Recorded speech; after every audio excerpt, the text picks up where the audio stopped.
Hai, kita balik lagi bersama RSC Alumni Chat. Hari ini kita kedatangan tamu yang spesial dari Timika. Namanya Angelita Hemar ya, Jel ya. Nama lengkap kamu. Nama lengkapnya Angelita Hemar, akrabnya Jela aja. Jela aja, oke. Jela, mungkin kamu bisa cerita dikit nih, perkenalan diri dulu buat teman-teman RSC yang pengen tahu kamu tuh siapa dan kamu lagi ngapain, kegiatannya apa sekarang.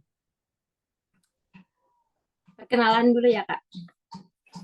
Oke, perkenalkan nama lengkap saya Angelita Hemar, namanya Jela, dan saya profesinya sekarang sebagai influencer atau content creator freelance, dan kegiatan kesehariannya juga tetap membuat konten seperti itu.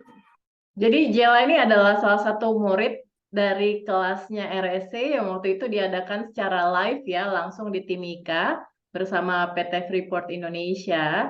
Nah, waktu itu kelasnya adalah tentang content creating. Tapi sebelum kita masuk ke situ, mungkin Jela bisa cerita dulu nih, dulu awalnya gimana sih kok bisa jadi content creator, bisa jadi influencer seperti sekarang ini? Awalnya tuh karena iseng-iseng main Instagram, main TikTok. Awalnya dari Instagram dulu baru ke TikTok. Jadi di Instagram itu dulu di tahun 2017 itu awal-awal saya kenal media Instagram karena juga baru lulus. Kemudian pas lagi kuliah terus gabut-gabut akhirnya melihat teman-teman juga main Instagram, upload-upload foto, terus videonya. Kemudian pada saat itu saya juga lagi aktif-aktifnya, suka jalan-jalan kemana-mana. Jadi saya pengen uh, perjalanan saya itu terdokumentasi dan uploadnya ke Instagram ini. Dan lama-kelamaan video-video saya itu akhirnya masuk ke beranda explore. Kalau di Instagram bilangnya explore. Nah, kemudian habis itu eh, makin ter apa namanya istilahnya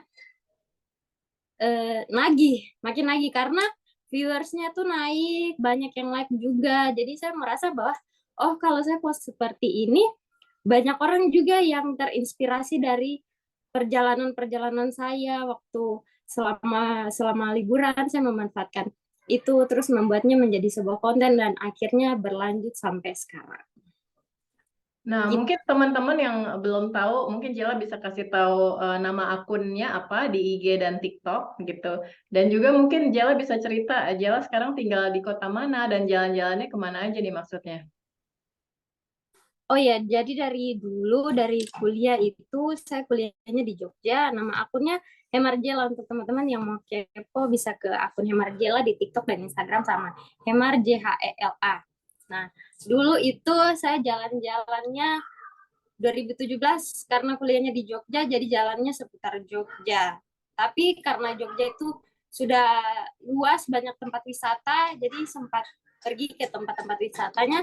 Kemudian sempat pergi ke daerah-daerah yang dekat-dekat situ, jadi di Jawa Tengah, Semarang, terus Pacitan, dan itu menjadi suatu uh, insight bagi orang-orang yang belum pernah ke sana karena tempatnya juga yang kecil tapi view-nya yang bagus sekali di sana. Makanya teman-teman itu jadi tertarik untuk melihat konten saya waktu itu.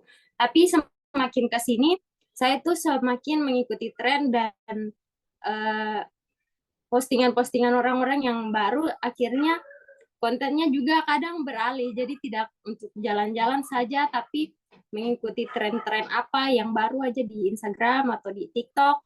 Kemudian sempat juga karena pandemi 2020 akhirnya bingung mau ngapain lagi karena tidak jalan-jalan akhirnya coba belajar belajar softwarenya itu namanya Spark AR itu untuk buat filter. Jadi dari situ saya belajar akhirnya lama-lama dikenal sebagai pembuat filter, kreator filter. Akhirnya dikenal ya kakak kakak yang biasa buat buat filter di TikTok itu gitu. Wah, keren banget ya. Kamu tahu dari mana sih Spar AR itu tadi? Spar AR ya namanya. Kenalnya itu awalnya iseng karena lihat story-nya teman, story IG-nya teman, dia pakai filter tapi ada namanya sendiri. Dan akhirnya saya penasaran itu kok bisa begitu. Jadinya saya tanya ke temannya saya itu, tapi kurang menjawab. Jadi akhirnya saya research sendiri di Google, ini apa sih yang buat ini? Akhirnya saya ketemu namanya Spark AR, yang kemudian sekarang di 2023 dirubah menjadi Metaspark. Ah, Itu. oke, keren. Jadi waktu kamu mulai bikin filter itu, kamu masih di Jawa atau udah pindah ke Timika nih? Dari Jawa, pertama kali di Jawa, terus Hmm. akhirnya pada pandemi belajar dari rumah, akhirnya juga buat filter dari rumah juga di Timika. Sempat Ah, di oke. Timika. Jadi ceritain dong sama teman-teman juga gimana proses kamu, kenapa kamu dari Jawa pindah ke Timika, tuh seperti apa, kenapa gitu. Jadi awalnya tuh karena kuliah, masih Hmm. kuliah, dan menurut saya waktu luangnya tuh sangat banyak. Jadi saya memanfaatkan momen-momen itu untuk belajar membuat filter, kemudian jalan-jalan, akhirnya membuat konten, dan selalu berkelanjutan sampai sekarang. Wow, very very inspiring ya. Nah, kita sendiri RSA sendiri Remote Skills Academy datang ke Timika waktu itu atas undangan PT Freeport Indonesia di bulan Juni atau Juli ya waktu itu pertengahan tahun ini. Dan kemarin kita ada sekitar 20-an content creators lah ya, teman-teman dari Timika yang diundang termasuk Jela. Itu kelasnya 2 hari, selama 2 hari di Timika dan sisanya 3 bulan selama 3 bulan di online gitu ya. Nah, menurut Jela sendiri, Jela kan nih udah apa ya, udah jago nih ya, udah content creator, sudah influencer, udah bisa bikin filter. Eh, gimana kesannya Jela setelah mengikuti kelas-kelasnya kita kemarin ya di Timika dan juga online gitu. Dan bedanya apa sih belajar sendiri sama belajar bareng-bareng teman-teman? Itu menurut saya itu pengalaman pertama saya juga karena untuk ilmu-ilmu seperti ini, digital marketing, content creation, itu jarang sekali dilakukan sama beberapa media, bahkan perusahaan-perusahaan sampai Freeport juga akhirnya bisa mengadakan ini. Akhirnya saya memanfaatkan momen ini untuk belajar lebih lagi karena jarang saya bisa dapat ilmu ini, entah juga saya bisa dapat lagi dimanapun, dan saya memanfaatkan ini akhirnya mendapat beberapa materi baru yang saya mungkin tidak bisa dapat di tempat lain. Seperti kemarin kita sempat belajar chat GPT, terus bagaimana kita membuat konten, bagaimana merencanakannya, dan itu sebelumnya kalau saya sebagai kreator, saya yang penting buat konten apa yang viral, terus kita akan pakai konten itu, kita pakai berulang. Sedangkan tekniknya sebenarnya bukan seperti itu. Kita merencanakan jauh-jauh hari bagaimana ide-ide apa yang bisa kita sumbangkan, mengikuti tren juga seperti itu. Jadi tidak satu satu pada satu video saja kita berpotokan terus akhirnya membuat konten yang lain seperti itu. Ya, nah terus setelah belajar ya kemarin ada, jadi kan tadi kamu bilang kamu sekarang udah jadi bisa berstrategi ya kan pada saat kamu bikin konten. Ada perkembangan nggak sih konten kamu sekarang? Kamu udah tambah follower lagi atau seperti apa? Oh, pastinya ada perkembangan terus, Kak. Jadi awalnya dulu kan tidak serajin sekarang kalau buat konten. Dulu tuh memang mut-mutan. Jadi sesuka kita aja. Kalau misalnya kita lihat apa yang bagus menurut kita kontennya ya udah diupload. Tapi sekarang malah terencana. Jadinya karena difasilitasi oleh RSA juga banyak tools-tools yang kemarin saya sempat pelajari juga dan akhirnya saya merencanakan untuk membuat konten jadi lebih tertata lagi kontennya untuk diupload setiap minggu, setiap hari bahkan seperti itu. Ya. Kalau kamu perhatiin kan Jella udah pernah di Jawa nih ya, sama sekarang di Timika. Menurut kamu ada perbedaan apa sih antara belajar di Jawa dan di Timika? Apakah sama-sama banyak kesempatan atau seperti apa nih, Jel? Kalau menurut saya khususnya apalagi di Jogja ya, di Jogja tuh untuk pembelajaran seperti ini tuh masih kurang-kurang juga, dan ilmunya mungkin karena baru ya, belum banyak kreator-kreator seperti sekarang. Ini sudah banyak sekali. Dulu tuh pas zaman saya kuliah itu belum banyak event-event kayak gini. Dan pas ke Timika bersyukur sekali setelah saya lulus kuliah, kemudian Freeport dan RSC juga bekerja sama akhirnya membuat event seperti ini, Kak. Hmm. eh, nah, kalian kan setelah kelas, kalian ditempatkan dalam satu WhatsApp grup ya bersama-sama gitu. Menurut kamu keuntungannya apa nih? Kamu terus keep in touch dengan teman-teman yang lain? Menurut saya karena justru dari terbentuknya event ini, digital marketing, akhirnya kita bisa bertukar pikiran sama teman-teman yang lain, jadi tidak putus komunikasi. Kemudian banyaklah event-event yang akhirnya melibatkan kita. Awalnya kita tidak saling kenal, tapi akhirnya saling kenal dan semakin terus ada pertemuannya gitu. Hmm. Nah, kalau boleh tahu sekarang Jela lagi pakai tools apa aja nih? Teman-teman pengen tahu ya, mungkin kesehariannya seorang content creators tuh dari pagi bangun tidur sampai sampai tidur lagi ngapain aja, terus pakai tools apa aja nih, Jel? Kalau saya karena kebetulan lagi jalan-jalan, jadi saya memanfaatkan waktu-waktu kosong itu untuk edit video. Edit video itu paling utama karena sekarang tuh kayaknya kontennya lebih dilirik itu video daripada foto. Jadi saya sering menggunakan toolsnya itu CapCut saya pakai, VN saya pakai, terus ada juga Word, Word karena harus buat skrip. Kalau buat video kan harus disiapkan skripnya.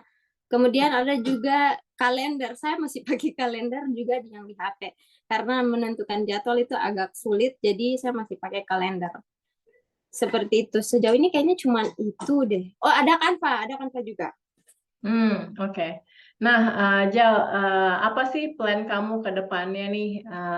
Kan kita bentar lagi tahun 2024 ya. Nah, Mm-mm. kamu pengen apa aja lagi nih? Apa yang kamu pengen kerjain lagi di tahun 2024? What's your plan?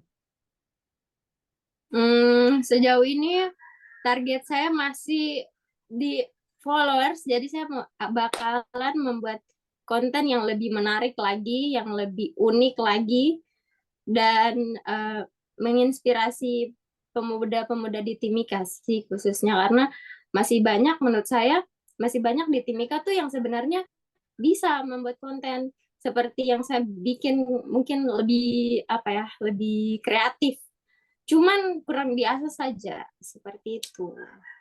Oke. Lalu saya ngomong.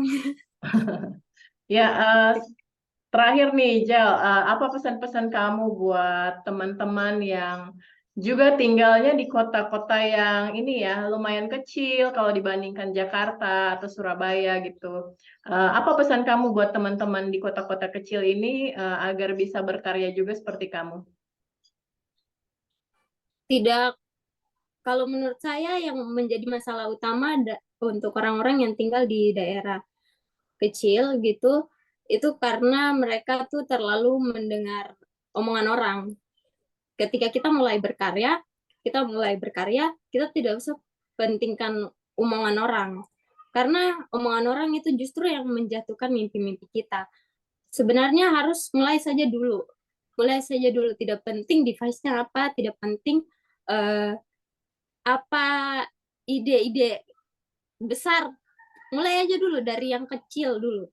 Yang kecil kita buat dari ide-ide sederhana, seperti kalau misalnya kita tinggal di kampung, kita kasih ide konten yang sebenarnya simple simple di mata orang, tapi sebenarnya kalau dibuat konten jadi lebih menarik, justru menjadi tontonan yang luar biasa bagi orang-orang yang tidak pernah bahkan menginjak kampung atau daerah-daerah terpencil seperti itu. Jadi tetap aja mulai aja dulu, Kak.